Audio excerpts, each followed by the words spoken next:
I saw this story, and this is going to go in the podcast. This was a recommended story by Pocket. So I've already got it open. I'm going to read it, and you won't be seeing me in this video. From MIT Technology Review. Biotechnology, a brain implant changed her life. Then it was removed against her will. Her case highlights why we need to enshrine neural rights into law. By Jessica Hamzelu. If you haven't seen this, you want to listen up. I'm going to read it. I'm not doing it on my big computer.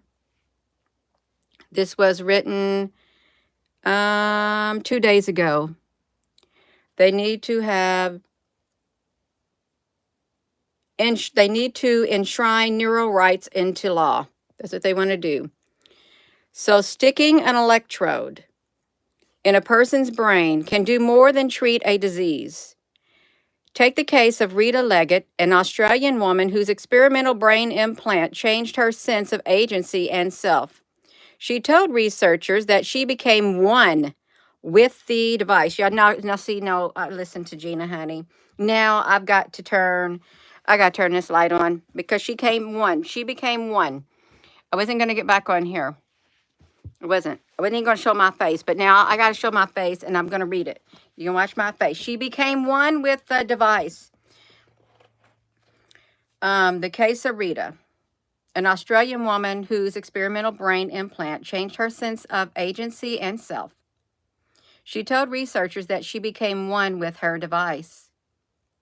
She was devastated when 2 years later, she was told she had to remove the implant because the company that made it had gone bust. The removal of this implant and others like it might represent a breach of human rights. Ethicists say in a paper published earlier this month, the issue will only become more pressing as the brain implant market grows in the coming years and more people receive devices like Leggett's. There might be some forms of human right violations that we have not understood yet, says ethicist Marcelo Ainca at the Technical University of Munich, the co-author of the paper. This is very important if you're just tuning in. Being forced to endure the removal of the device robbed her of the new person that she had become with the technology.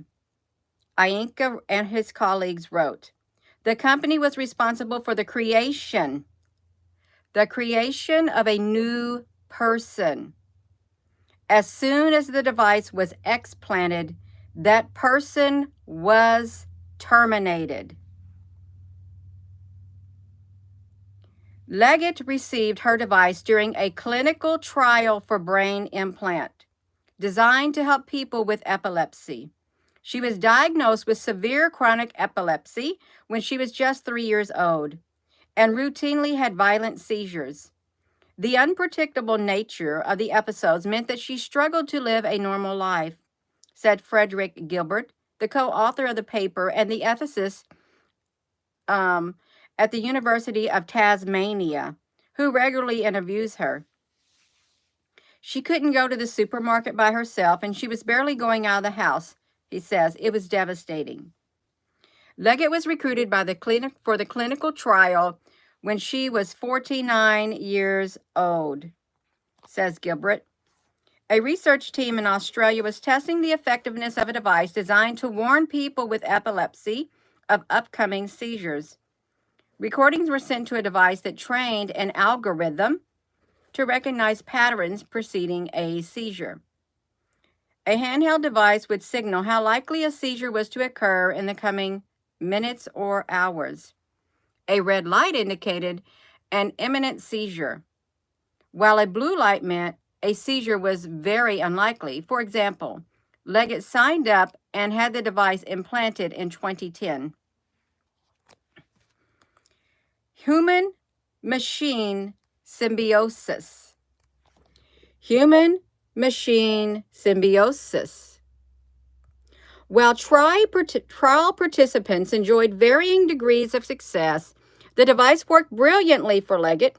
For the first time in her life, she had the agency over her seizures and her life. With the advance warning from the device, she could take medication that prevented the seizures from occurring. I felt like I could do anything, told Gilbert in an interview undertaken in the years since. I could drive, I could see people. I was more capable of making good decisions. Leggett herself, now 62, declined an interview. She is recovering from a recent stroke. She also felt that she had become a new person as the device merged with her. We had been surgically introduced and we bonded instantly, she said. With the help of science and technicians, we became one. Gilbert and Ainka described the relationship as a symbiotic one, in which two entities benefit from each other. In this case, the woman benefited from the algorithm that helped predict her seizures, and the algorithm, in turn, used the recordings of the woman's brain activity to become more accurate. But it wasn't to last. In 2013, Neural Vista, the company that made the device, essentially ran out of money, and the trial participants were advised to have their implants removed. The company itself no longer exists. Leggett was devastated. She tried to keep the implant. Leggett and her husband tried to negotiate with the company, says Gilbert. They were asking to remortgage their house. She wanted to buy it. In the end, she was the last person in trial to have the implant removed, very much against her will. I wish I could have kept it, Leggett said. I would have done anything to keep it. Years later, she still cries when she hears about the removal of the device, says Gilbert. It's a form of trauma. I have never again felt as safe and secure, nor am I happy. Outgoing, confident woman that I was, she told Gilbert in an interview after the device had been removed. I still get emotional thinking and talking about my device. I'm missing, and it's missing. Leggett also described the deep sense of grief. They took away that part of me I could really rely on, she said. If a device can become a part of a person, then its removal represents a form of modification of self, says Ainka. This is, to our knowledge, the first evidence of this phenomenon, he said. Ian Burkett, who received an experimental brain implant to restore movement to his hands following a spinal cord injury, also experienced the feeling of loss. When I signed up, I knew the device would be explanted at the end of the trial, says Burkhart, who had his device removed in 2021. I would say I had lost a sense of myself to some degree. When I first had my spinal cord injury, everyone said, "You're never going to be able to move anything from your shoulders down again." Burkhart says, I was able to restore that function and then lose it once again. That was really tough. Burkhart's case is different from Leggett's. He was only able to use his device in a lab setting, which he said helped him compartmentalize its benefits. And while the team that implanted his device also struggled with funding, it was an infection that eventually led to its removal. But his implant changed his life, and losing it was challenging, he said. It can be a big emotional and psychological and physical effort to have those devices removed. Neural rights as human rights. This removal could be seen as violation of human rights, Ainka said. The European Charter of Fundamental Rights incorporates a right to mental integrity, but this can be, my battery's going low. Hold on, you all. We got to go get it. You all, I'm sorry. I have to get my charger. My battery decided it wants to go low on me all of a sudden, so I've got to pause in this. So you all just, if you got to go get a drink of water or something, go get a drink of water because my battery went low and I've got to charge this. So hold on. So we're going to find a charger. I'm going to put this in, you all, because this is not right. You're going to be seeing the dark. But don't stay in the dark, you all, because this is really a very, very important video for us to listen to. Gina, what are you talking about? We can't see anything. Hold on, you all. We're going to see the light. I'm trying to shine the light. If I can even find the USB port for this thing. Okay, I think I got it. I got it, you all. Let me flip it around. I just pulled it out of my phone. Somebody doesn't want me to read this article, but I like reading because I like understanding what's happening.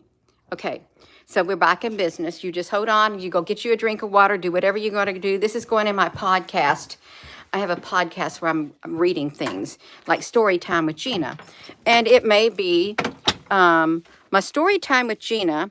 It can be different topics. It can. It may not be children's story, obviously. This is not a children's story, you all. It's not. Okay, we're back in business. Good morning. So I don't remember where I stopped at. Neural rights as human rights. This removal could be seen as a violation of human rights, Ainka says. The European Charter of Fundamental Rights incorporates a right to mental integrity, but this can be interpreted in a different way. Most legal systems seem to see it as a right to access mental health care rather than specific protections against harm, says Ainka. Good morning. And the right to freedom of thought enshrined in Universal Declaration of Human Rights is similarly open to interpretation. It was historically put in place to protect the freedoms surrounding beliefs, religions, and speech.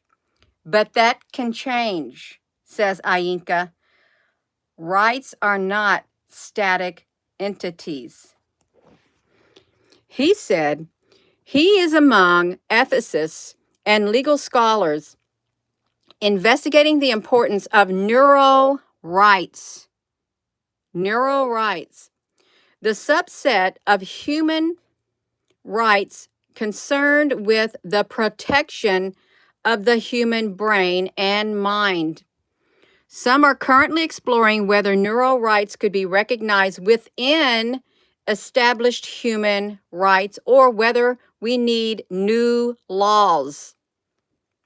A patient should not have to undergo a forcible exploitation of a device, says Anita Farani, a legal scholar and ethicist at Duke University in North Carolina, who has written a book about neural rights. If there is evidence that a brain-computer interface could become part of the human being, the self of the human being, then it seems that under no condition besides medical necessity should it be allowed for that BCI to be explanted without the consent of the human user. If that is a constitutive of the person, then you are basically removing something constitutive of the person against their will. Ainka likens it to the forced removal of her organs, which is forbidden in international law. Mark Cook, a neurologist who worked on the trial Leggett that volunteered for, has sympathy for the company, which he says ahead of time I get a lot of correspondence about this, a lot of people inquiring about how wicked it was, he says. But Cook feels that outcomes, just had a deja vu. Quick feels that outcomes like this they're always a possibility in medical trials of drugs and devices. He stresses that it's important for participants to be fully aware of these possibilities before they take part in such trials. Ayinka and Gilbert, however, think something needs to change. Companies should have insurance that covers the maintenances of the devices should the volunteers need to keep them beyond the end of the clinical trial. For example, or perhaps states could intervene and provide necessary funding. Burkhart has his own suggestions. These companies need to have the responsibility of supporting these devices in one way or another. He says, at a minimum, companies should set aside funds that cover the ongoing maintenance of devices and their removal only when the user is ready. Burkhart also thinks that the industry could do with a set of standards that will allow components to be used in multiple devices. Take batteries, for example. It would be easier to replace a battery in one device if the same batteries were used by every company in the field, he points out. Faraday agrees. A potential solution is making devices interoperable so that it can be serviced over time by others. These kinds of challenges that we're now observing for the first time will become more and more common in the future. Several big companies, including BlackRock Neurotech,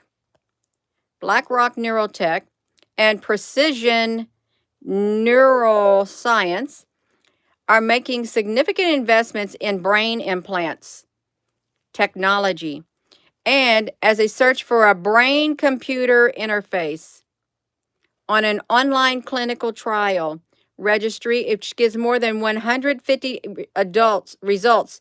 Burkhart believes around 30 to 35 people have received brain-computer interfaces similar to his.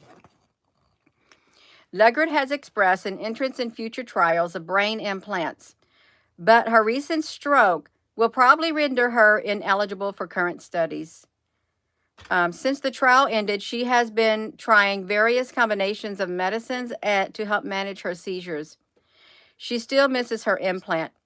To finally switch off my device was the beginning of a mourning period for me, a loss, a feeling like I lost something precious and dear to me that could never be replaced.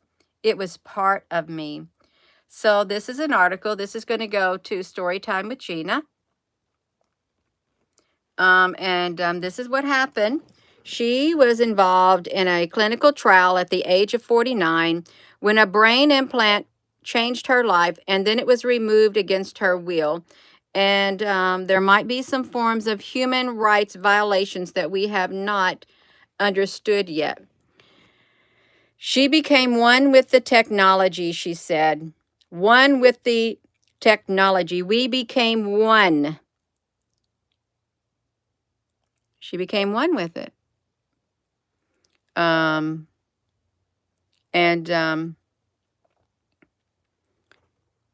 So we're looking at human-machine symbiosis, the same thing that Mr. Musk said we need. The brain implant for a human, we need to live with them. Yeah. So there will be, and they're working on it, neural rights to that implant. That if you become one with it, you have two entities living in one body.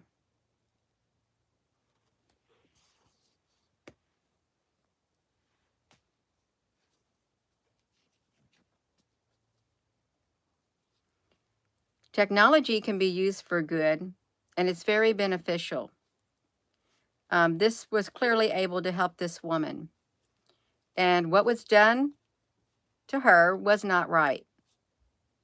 But then technology, well, if it falls in the wrong hands, it could be used for bad. And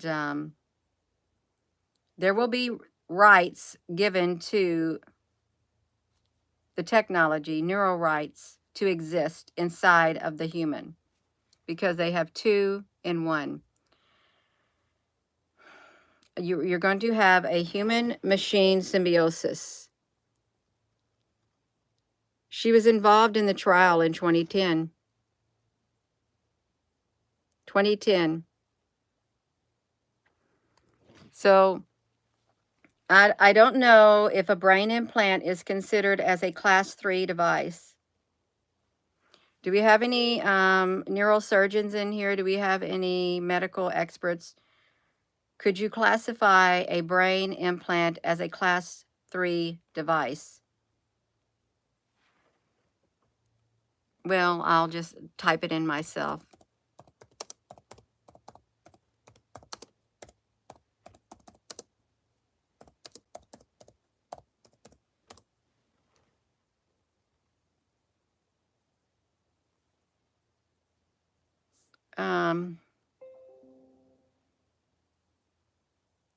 I want to see if it is.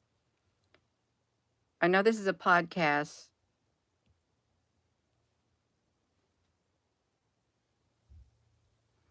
A class 3 device is usually to sustain and support life. That is the classification of a class 3 device. Regulatory overview for neurological devices. Examples of class 3 devices include deep brain stimulators and medical devices. Is an implantable device.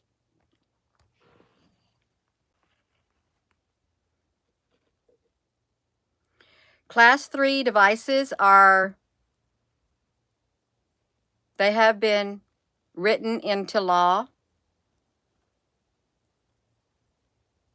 And you can find it in the Obamacare when it came out.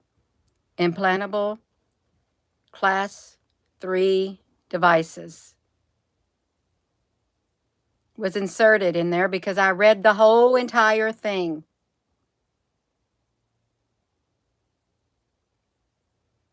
And now there's regulation that for human symbiosis, they're going to have human-machine symbiosis. And she became one with the machine. She did. She became one. While this benefited her significantly, when they took it away, when her trial was over, they did something wrong. They didn't let her keep it for good because it truly could have changed her life. Somebody could have volunteered. Someone could have came in and said, you know what? You can keep that. I'll pay the money for you to keep that. So that's it. Excuse me. So I'm going to go. This is going to go in the podcast thing when I log onto my computer. Yeah. Blackjack Gator honey. It specifically spoke about the implantation of class 3 devices in humans in the Obamacare. Big old thousands of pages. And it was swept under the rug. It's law. It's law. So I'm going to go. I am, you all. So, good morning to you all. I wasn't going to get back on here, but I did just show Rosie this morning. But even though part of me thinks, Gina, honey, you can't be doing videos. But if I feel led within my spirit, I'm going to do a video. I don't care what, everything in moderation, Gina. No, if I feel led, if something pops up in my face, I'm going to share it. I am. Now, if you go to look and see, was that ever included in that? They're going to tell you absolutely not. Absolutely not. But she became one with her device. That brain became a part of her. The algorithm benefited and she benefited. Two entities benefited. So the algorithm has rights, and she has rights. So the laws are being worked. They really are. They need laws. But that's okay. I'm done talking, Gina. I'm going to go. So blessings to you all. Thank you, Apple Brooks, honey. And, oh, I'm always going to follow my heart, even though it might get me in external trouble. If I'm led by the Spirit, that's what I'm going to do, because it's not me. Have a okay. Hello, wherever you are in any part of the world. Hello, from my heart to yours. Love you.